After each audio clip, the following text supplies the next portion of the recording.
جس جگہ کو بابری مسجد کی شہادت کے بعد 5 ایکڑ کی زمین پر مسجد بنائی جا رہی ہے، اس میں نماز پڑھنا حرام ہے، اس میں پیسہ دینا غلط ہے۔ اگر تم کو پیسے دینا ہے تو بدر میں کسی غریب یتیم بچی کی شادی کراؤ، یتیموں کو تعلیم دلاؤ۔ اگر کوئی مقروض ہے تو اس کی مدد کرو، اگر کوئی دلت مقروض ہے تو اس کی مدد کرو، مگر خدا کے لیے اس مسجد کو جو نام نہاد مسجد بنائی جا رہی ہے وہ تمام کے تمام منافقین اعظم ہیں۔ تم جو مسجد بنانے جا رہے ہو وہ مسجد زرار ہے۔ آپ کو معلوم مسجد زرار کیا ہے؟ معلوم تم کو؟ اجازت ہے؟ نہیں، عالم دین بیٹھے ہیں اور میں ایک جاہل آدمی ہوں، تو اجازت لے کر عرض کر رہا ہوں۔ مدینہ شریف میں ایک منافقین کا ٹولہ تھا جو یہودیوں کے گھر میں بیٹھ کر رسول اللہ صلی اللہ علیہ وسلم کے خلاف سازش کرتا۔ تو اللہ کے رسول صلی اللہ علیہ وسلم نے کہا کہ وہ جو گھر میں بیٹھ کے سازش کرتے اس کو خاک میں ملا دو۔ تو اس گھر کو ختم کر دیا گیا۔ تو اس میں ایک اور شخص تھا، اس کا نام یاد نہیں آ رہا مجھے، جو اپنے آپ کو راہب کہتا تھا، بہت بڑا۔ وہ لوگ اس کو بہت چاہتے تھے، لوگ اس کو ہاتھ چومتے تھے، بڑی عزت کرتے تھے لوگ۔ مگر جب رسول اللہ صلی اللہ علیہ وسلم مدینہ شریف میں تشریف لائے، رسول اللہ صلی اللہ علیہ وسلم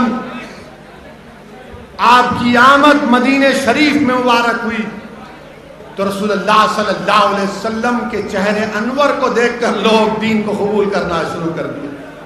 تو اس کو بڑی تکلیف ہوئی۔ اس نے رسول اللہ صلی اللہ علیہ وسلم سے آ کر پوچھا، آپ کا دین کون سا ہے؟ آقا دو عالم صلی اللہ علیہ وسلم نے فرمایا، میرا دین ابراہیمی ہے۔ بحث ہوئی۔ اس نے آخر میں جب رسول اللہ صلی اللہ علیہ وسلم کی کسی بات کو ہضم نہیں کر رہا تھا، اس کا نفس قبول نہیں کر رہا تھا، تو اس نے اپنی زبان سے کہہ دیا کہ اگر ہم میں سے جو بھی جھوٹا ہے اللہ اس کو دنیا کے کونے میں اس کی جان لے لے۔ تو رحمت للعالمین نے آمین کہہ دیا۔ تو وہ شخص جب دیکھا کہ بدر میں شکست ہو گئی، احد میں بھی کچھ فائدہ نہیں ہوا، تو وہ گیا روم کے پاس اور وہاں پر جا کر مدینے کے منافقین سے کہا، جس میں عبداللہ ابن ابی بھی تھا، کہ تم لوگ ایک مسجد بناؤ اور مسجد میں بیٹھ کر تم اسلام کے خلاف سازش کرو۔ مسجد بناؤ اور اس میں بیٹھ کر آقا کے خلاف سازش کرو۔ صحیح کہہ رہا ہوں؟ اللہ کے رسول صلی اللہ علیہ وسلم سے آ کر منافقین نے کہا، جب تبوک کو جا رہے تھے رحمت اللہ عالمین صلی اللہ علیہ وسلم کہ آپ مسجد کا افتتاح کر دیجئے، رحمت اللہ عالمین میرے آقا نے فرمایا کہ ابھی تبوک کا سفر ہے۔ جب رحمت اللہ عالمین صلی اللہ علیہ وسلم تبوک سے واپس آئے تو اللہ سبحانہ و تعالیٰ نے قرآن کریم کی آیات کو نازل کیا، سورہ توبہ کی آیت نمبر 107، اور اللہ نے فرمایا کہ یہ مسجد نفاق پیدا کرنے کے لیے، اور آقا نے فرمایا کہ اللہ نے حکم کیا کہ اس مسجد کو خاک میں ملا دو۔ تو صحابہ اکرام نے اس مسجد کو خاک میں ملا دیا۔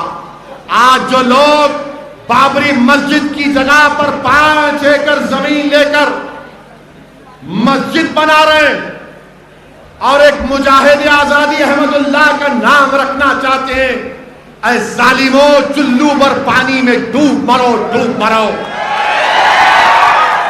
کہاں احمد اللہ وہ مجاہد آزادی جو ایک بہترین جنرل تھا، جو بہترین جنرل تھا؟ اگر وہ احمد اللہ زندہ ہوتے تو وہ بھی کہتے یہ مسجد زرار ہے۔ جو لوگ 5 ایکڑ زمین لے کر پیسے پوچھ رہے ہیں، میں نے ہر مسلک کے علماء سے پوچھا، مفتیوں سے پوچھا، پرسنل بورڈ کے عاملہ کے اجلاس میں ذمہ داروں سے پوچھا تو سب نے کہا کہ اس مسجد میں نماز نہیں پڑھی جا سکتی۔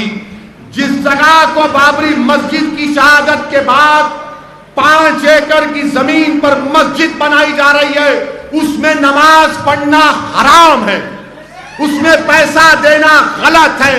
اگر تم کو پیسے دینا ہے تو بدر میں کسی غریب یتیم بچی کی شادی کراؤ، یتیموں کو تعلیم دلاؤ۔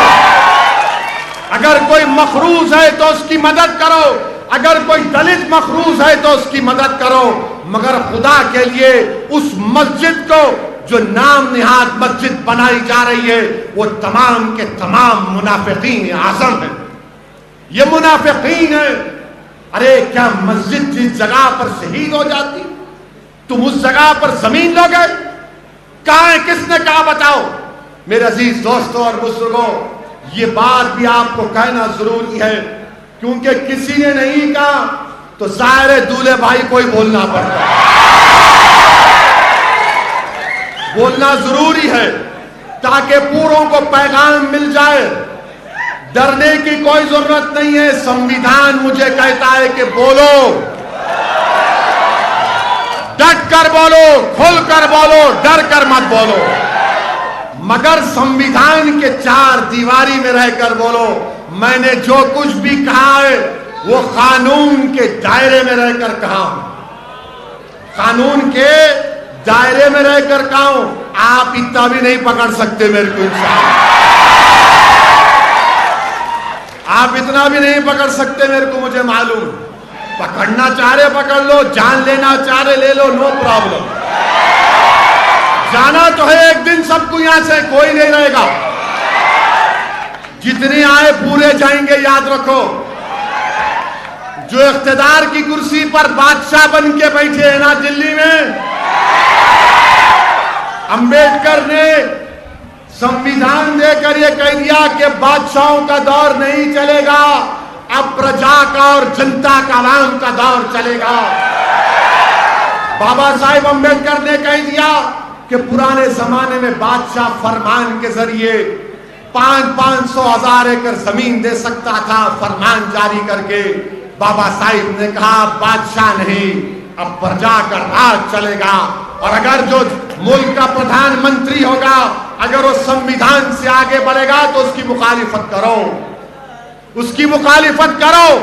اور ہم کو اور آپ کو اس بات کی اجازت دی گئی ہے کہ اگر کوئی بھی حکومت کسی کی پارٹی کی ہو، اگر وہ سنویدھان کے اوپر حکومت نہیں چلاتے تو ہمارا حق بنتا کہ سنویدھان کو بچائیں، ملک کو بچائیں اور اس کے خلاف احتجاج کریں۔ میرے عزیز دوستوں اور بزرگوں، یہی چند اہم گزارشات مجھے آپ تک کہنا تھا۔ انشاءاللہ تعالی ابھی باقی کی تقریر ہمارے عبدالرحیم صاحب گلبرگے کے صدر آئے، 30 تاریخ کا پرمیشن مل گیا،